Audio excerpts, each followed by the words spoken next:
Why do people keep on asking, paano ba kumita ng malaki? Paano ba gumawa ng maraming pera? You know, you guys are asking the wrong question.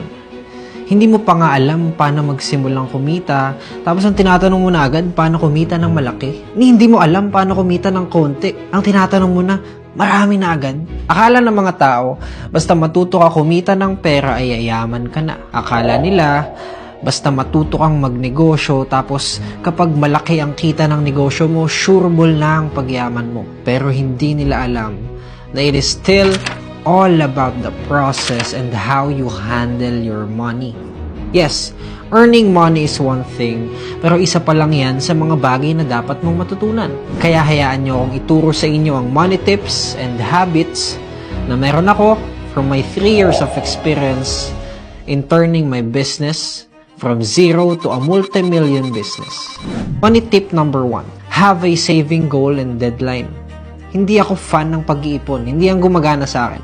I don't save for the rainy days, but I save para makapaglabas pa ng mas malaking pera papasok sa business ko. And malaking tulong ang pagkakaroon ng target habang nag-iipon ka para sa negosyo mo. Sa paraan na to, mas may drive ka na mag-ipon at galingan para madala mo yung business mo on a higher level. So imagine nag-iipon ka without a target amount and date.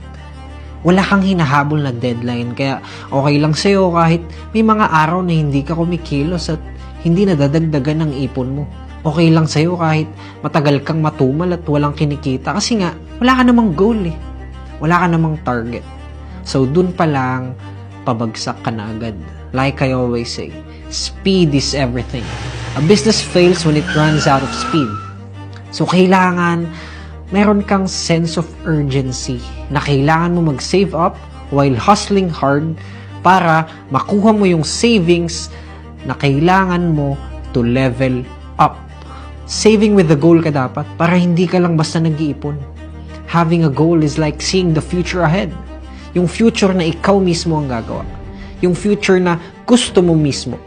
Na kailangan mo na lang punan ng process. Kasi dapat, isipin mo na ang mundo ay punong-puno ng gera. It is a competition.